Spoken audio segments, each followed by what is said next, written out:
हम्म. I hope की सगळ्यांना माझा दिसतोय स्क्रीन.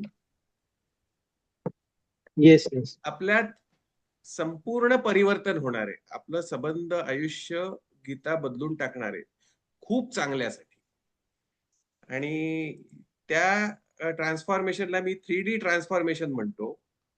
तर 3 डायमेन्शन्स त्या ट्रान्सफॉर्मेशनची कोणती आहेत हे आपण पुढच्या 3 स्लाइड्स मध्ये बघूया. तर पहिलं पहिलं वैशिष्ट्य आपल्या जे परिवर्तन होणार आहे त्याचं असं की हे संपूर्ण परिवर्तन होणार आहे आपल्यात. म्हणजे आपण आपले राहणार नाही, आपण वेगळी व्यक्ती बनून जाऊ अक्षरशः. आणि ती सुद्धा पूर्णपणे वेगळी व्यक्ती बनून जाऊ. म्हणजे थोडेसे आपण आता राहिलेलो आहोत ते आणि थोडस नवीन वगैरे असं पॅचवर्क किंवा ठिगळ कुठे लावलं जाणार नाहीये. तर हा संपूर्ण आपला नवा अवतार असेल. ब्राह्मण कोणाला म्हणतात तर ब्रह्मम जानाति स ब्राह्मण, म्हणजे ब्रह्मज्ञान ज्याला होतं तो ब्राह्मण. पण तुम्हाला माहिती असेल की ब्राह्मणाला द्विज सुद्धा म्हणतात. द्विज याचा अर्थ दोनदा जन्म घेणारा. द्वि म्हणजे दोन आणि ज म्हणजे जन्म घेणारा. तर दुसऱ्यांदा ज्याचा त्याच आयुष्यात परत जन्म होतो त्याला ब्राह्मण म्हणतात. म्हणजे जेव्हा त्याला ब्रह्मज्ञान प्राप्त होतो तेव्हा त्याचं संपूर्ण आयडेंटिटी त्याची बदलून जाते. तो वेगळा व्यक्ती होतो. तो जणू काही परत पुनरुज्जीवन त्याचं होतं. तर संपूर्ण परिवर्तन आणि पुनरुज्जीवन आपलं होणार आहे गीतेमुळे. आपण खऱ्या अर्थाने द्विज म्हणजे ट्वाइस बॉर्न होणार आहोत. आणि मगच आपल्याला ब्राह्मण म्हणवून घेण्याचा अधिकार असेल. कारण आपल्याला ब्रह्मविद्या जी गीतेत सांगितली गेलेली आहे त्याच्यावर पूर्णपणे पकड आलेली असेल. दुसरं वैशिष्ट्य याचं असं की आता तुम्हाला या स्क्रीनवर सापशिडीचा खेळ दिसत असेल. सापशिडीचा खेळ सुरू करताना स्टार्ट हे पहिल्या घरात स्टार्ट लिहिलेलं आहे आणि शेवटच्या घरात फिनिश लिहिलेलं आहे 100व्या घरात. आणि आपण सगळेच सापशिडीचा खेळ खेळलेला आहोत.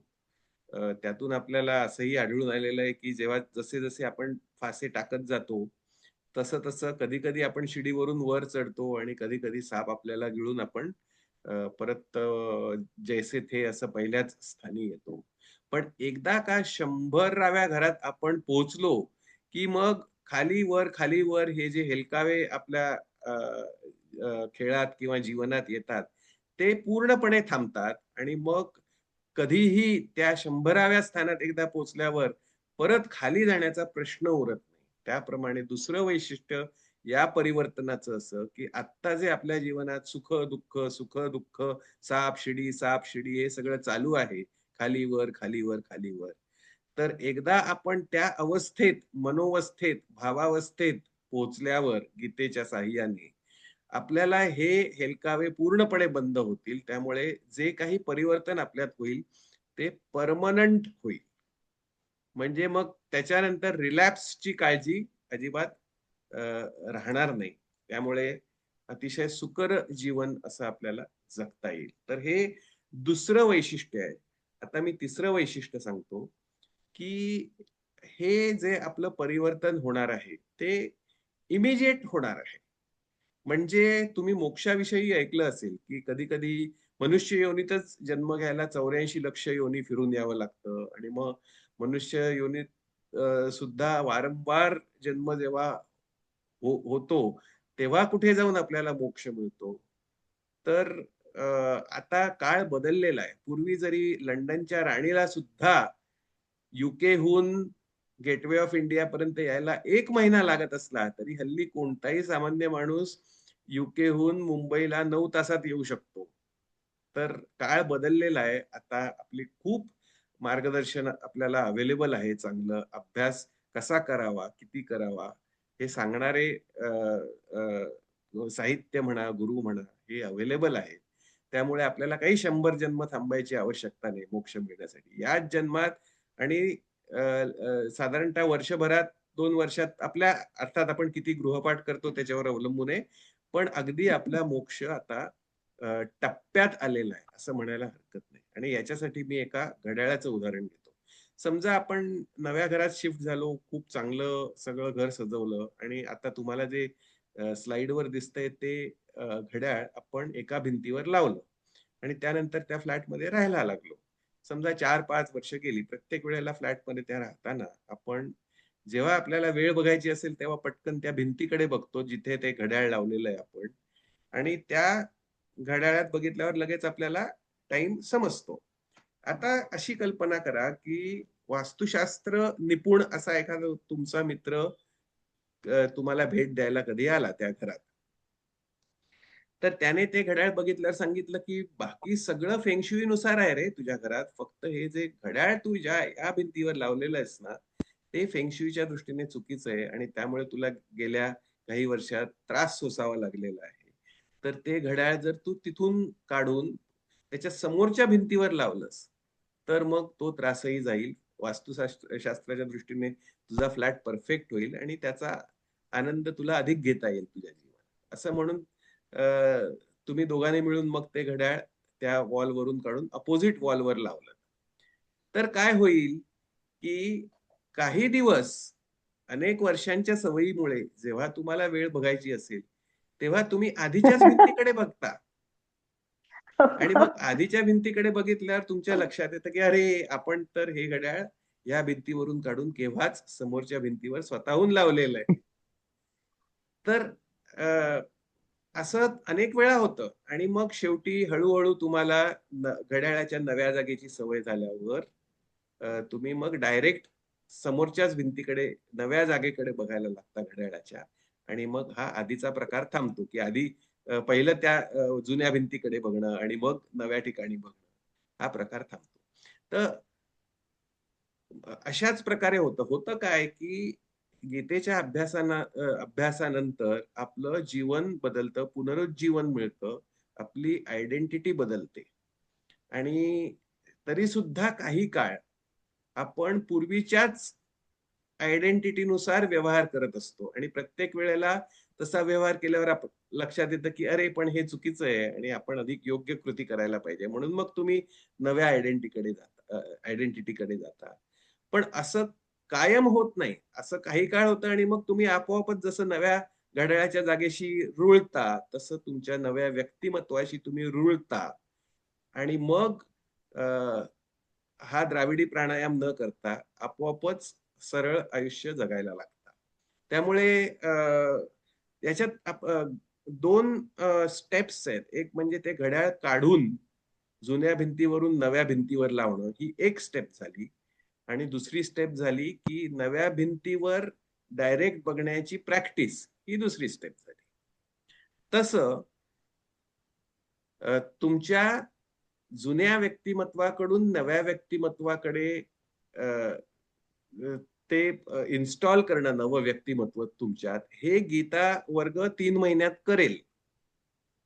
हं. त्याच्यानंतर तुम्ही नव्या नव्या व्यक्तिमत्वात राहण्याची जितकी प्रॅक्टिस कराल, त्याच्यावर मग नव्या व्यक्तिमत्वाशी जुळवून घ्यायला तुम्हाला 4 आठवडे लागतायत, की 4 महिने लागतायत, की 4 वर्ष लागतायत, हे ठरेल. मी आधी बरोबर. म्हटल्याप्रमाणे जितका गृहपाठ तुम्ही जास्त कराल, शाळेने शिकवायचा अभ्यासक्रम शाळा शिकवणारच.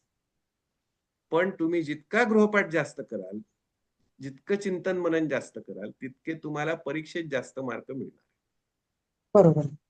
म्हणजेच तिसरं वैशिष्ट्य याचं, की 100 जन्म मोक्षासाठी थांबण्यापेक्षा साधारणतः वर्षा दीड वर्षात तुम्हाला या सगळ्या गीतेने दाखवलेल्या नव्या मार्गाशी जुळवून घेता येईल, रुळता येईल त्या मार्गावर आणि त्या मार्गाने तुम्ही जर वाटचाल केली, तर लवकरात लवकर तुम्ही तुमच्या गंतव्यस्थानापाशी पोहोचू शकाल. असं हे 3D बरोबर. ट्रान्सफॉर्मेशन तुमचं गीता करून देईलच देईल.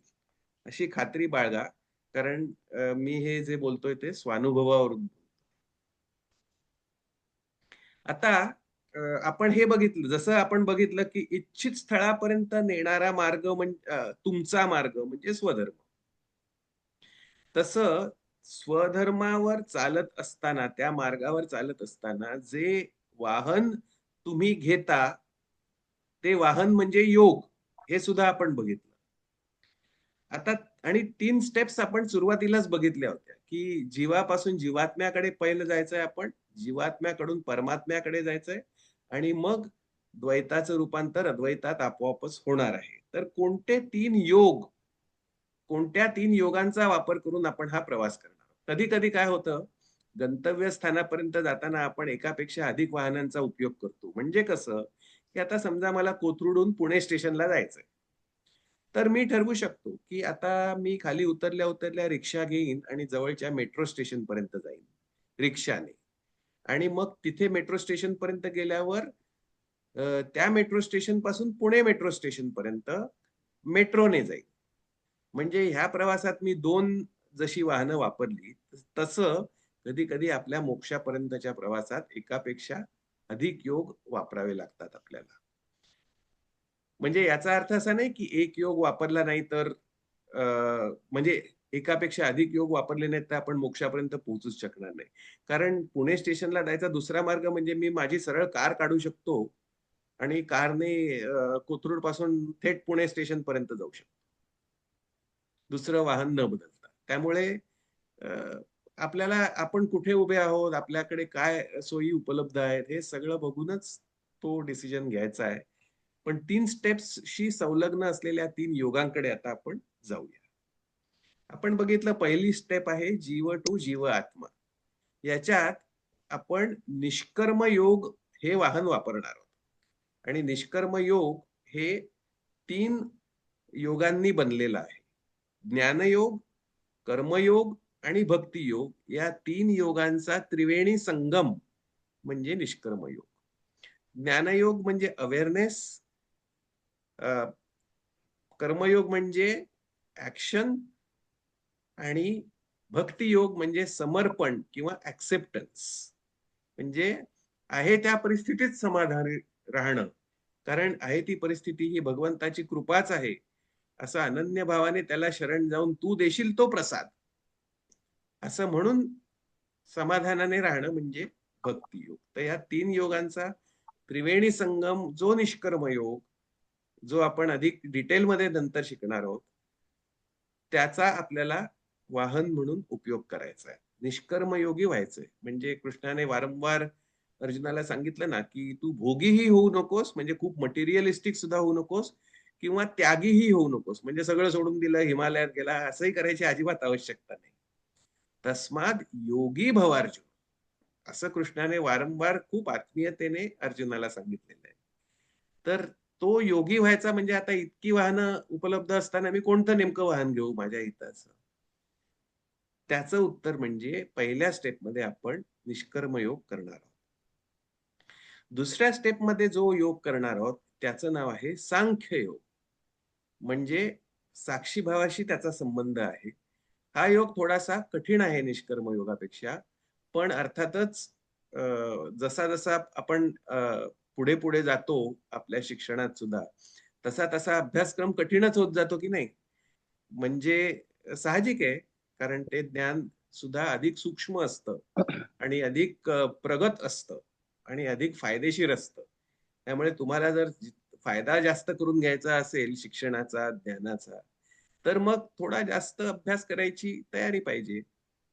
अ, त्याप्रमाणे जसा आपला ॲडव्हान्स स्टेज येईल, तसं सांख्ययोग आपल्याला अभ्यासावं लागेल आणि सांख्ययोग हा थोडासा अधिक अवघड आहे निष्कर्म योगापेक्षा. पण त्याचे बारकावे आपण नंतर समजून घेऊ. आता गंमत तर खरी तिसऱ्या स्टेपमध्ये आहे. द्वैत टू अद्वैत, डायव्हर्सिटी टू युनिटी. याच्यासाठी आपल्याला कोणताही योग स्वतःहून अभ्यासावा लागत नाही. तर प्रसाद योग म्हणून जो आहे, तो परमेश्वरच आपल्यावर त्याच्या कृपेची बरसात करून प्रसादाच्या रूपाने आपल्याला देतोच.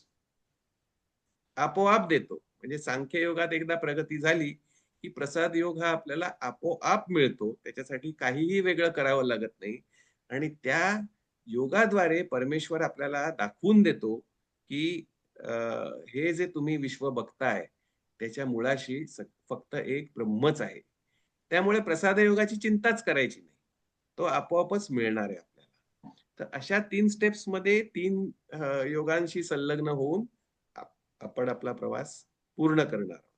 आता उरलेल्या 11 वर्गांमध्ये आपण हा प्रवास कसा-कसा करणार आहोत, ते बघूया. आपण बघितलं की निष्कर्मयोग हा ज्ञानयोग, कर्मयोग आणि भक्तियोग या 3 अतिशय सुंदर योगांचा त्रिवेणी संगम आहे. हम्म.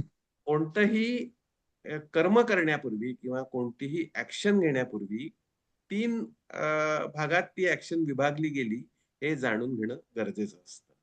म्हणजे एक बिफोर दी ऍक्शन, म्हणजे ते कर्म करण्यापूर्वीचा काळ.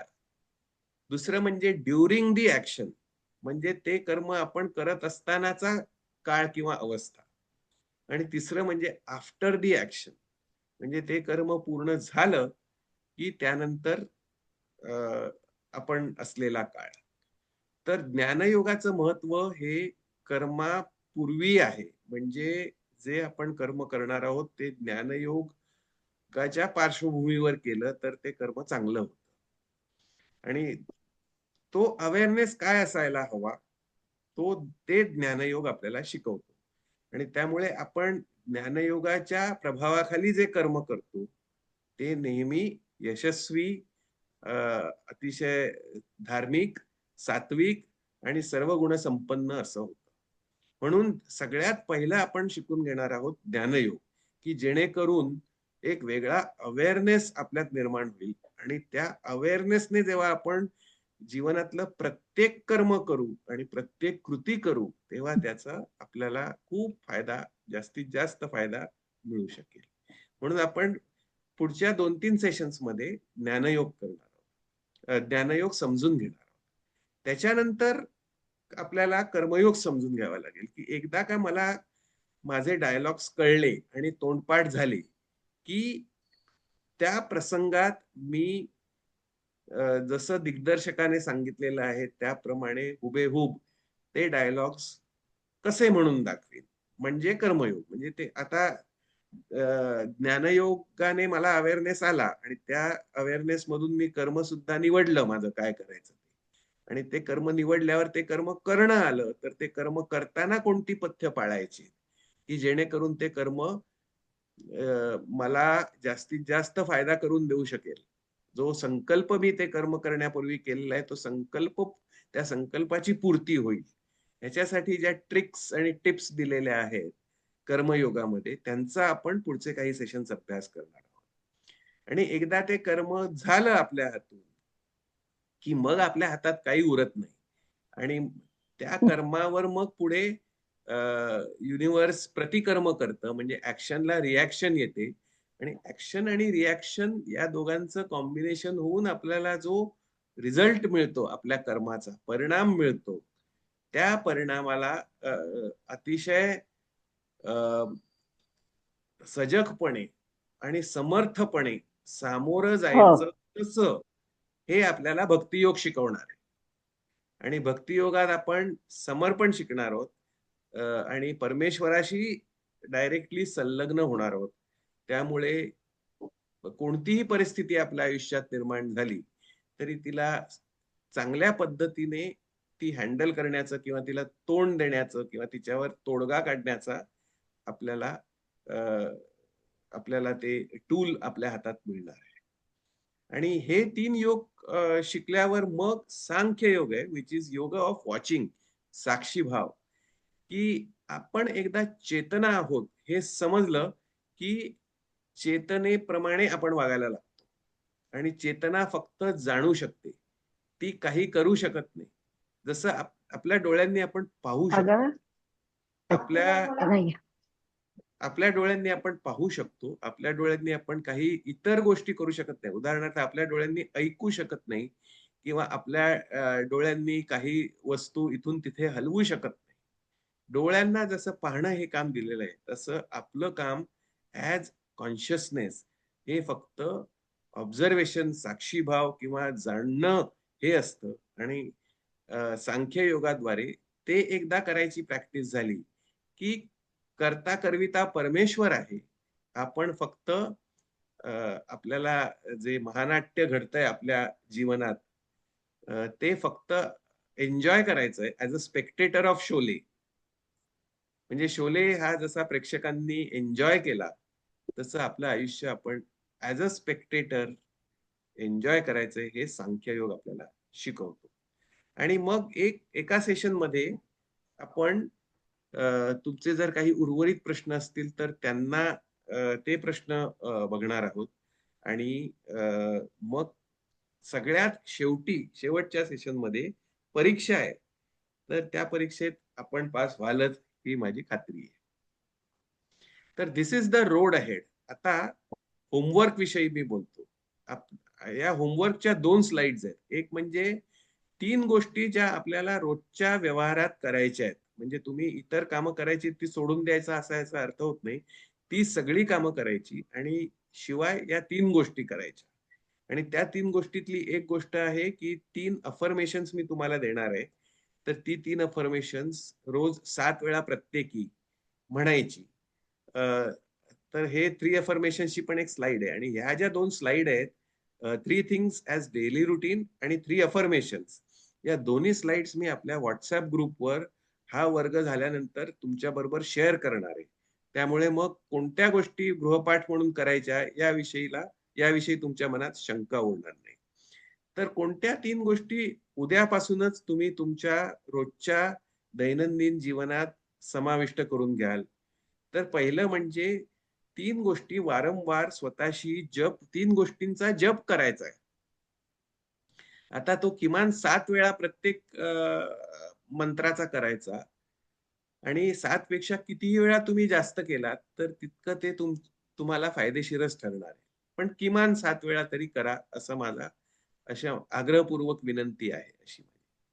त्याच्यानंतर मी या दसऱ्यापासून म्हणजे 2 ऑक्टोबर पासून गीतामृतम या माझ्या गीतेवरच्या भाष्याचा ब्लॉग सुरू केलेला आहे, की ज्याच्या अंतर्गत मी रोज एक आर्टिकल पोस्ट करतो. रफली किंवा जनरली एक आर्टिकल हे एका श्लोकावरचं भाष्य असतं.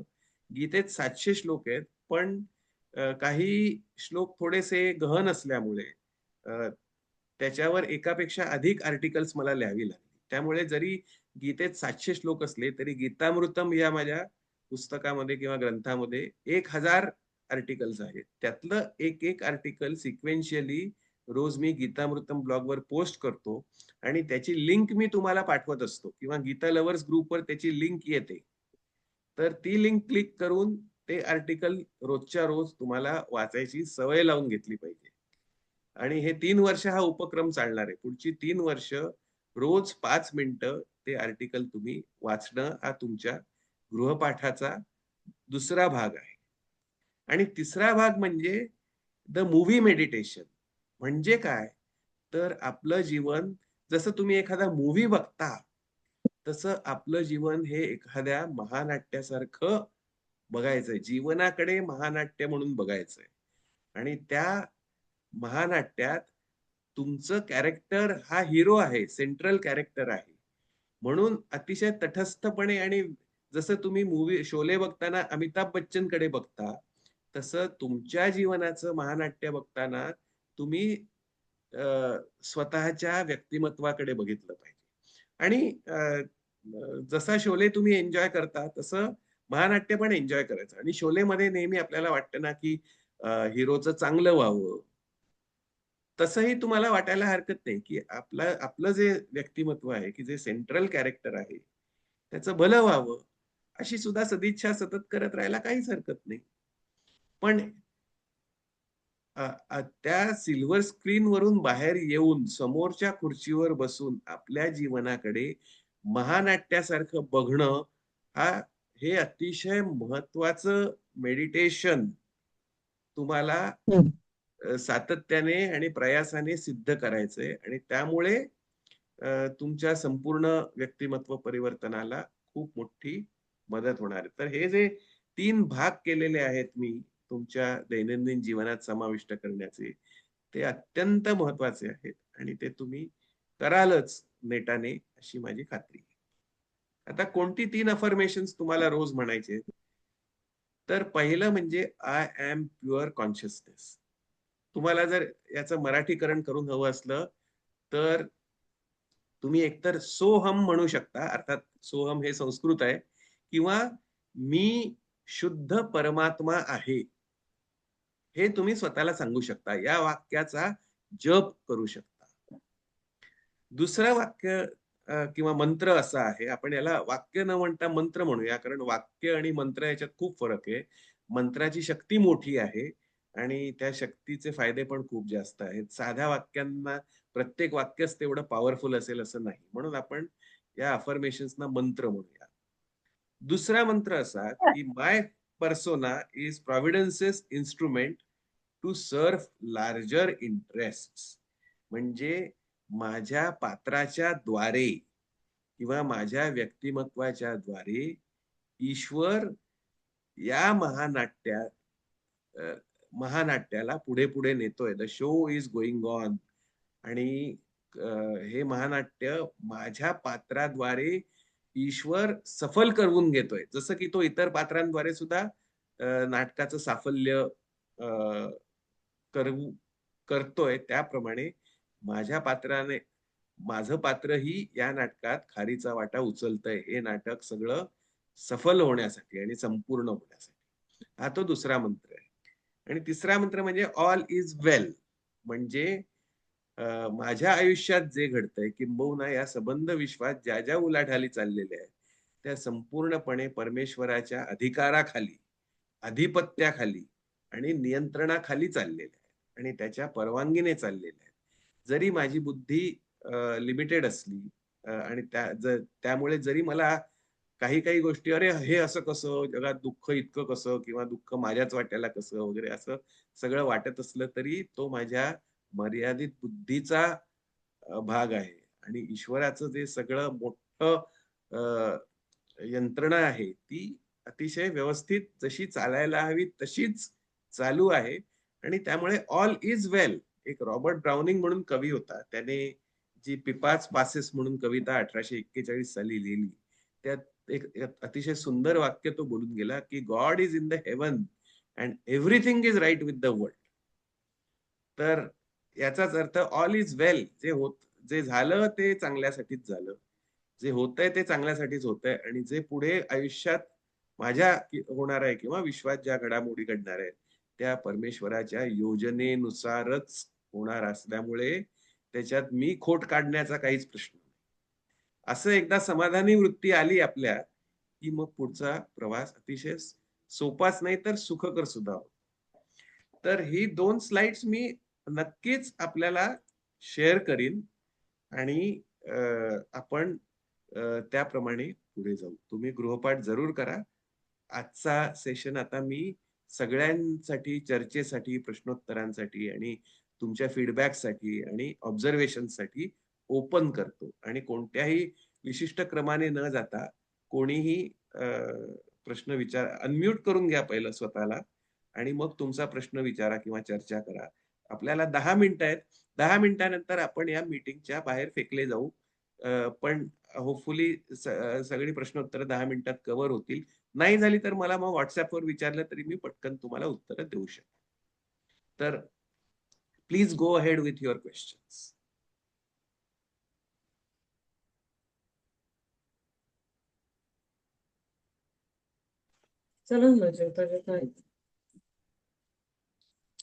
माझा हॅलो प्रश्न प्रसाद. असा आहे. हा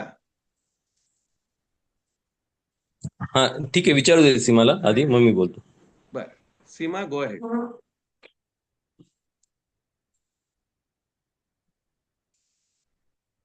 करायला पाहिजे. मला ऐकू आला नाही, प्लीज रिपीट.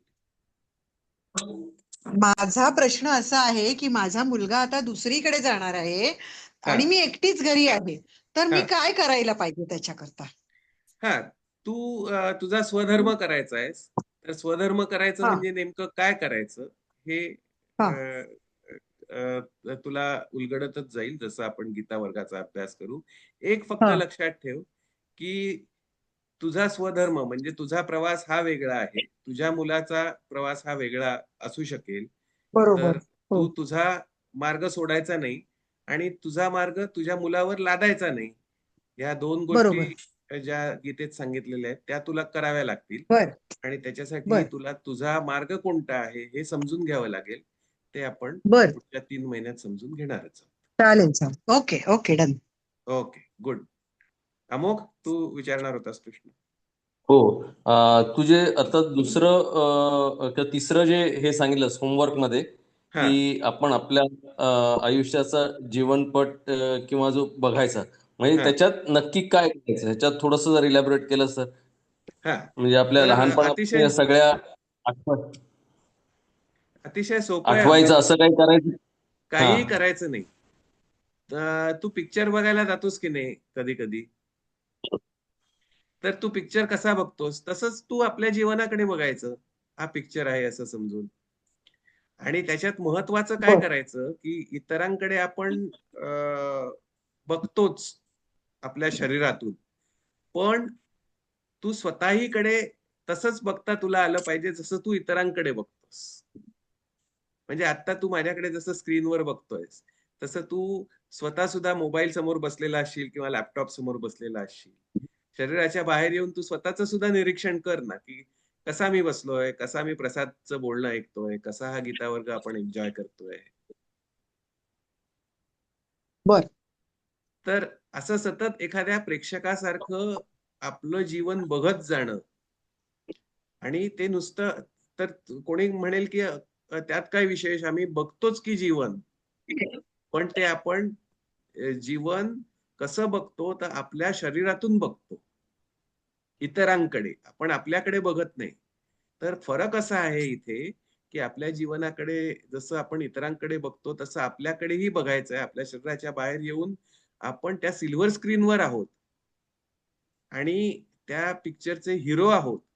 आणि मग कसं काम करतोय आपण असं आपलंही निरीक्षण आपण करायचंय. तर हा तो फरक आहे.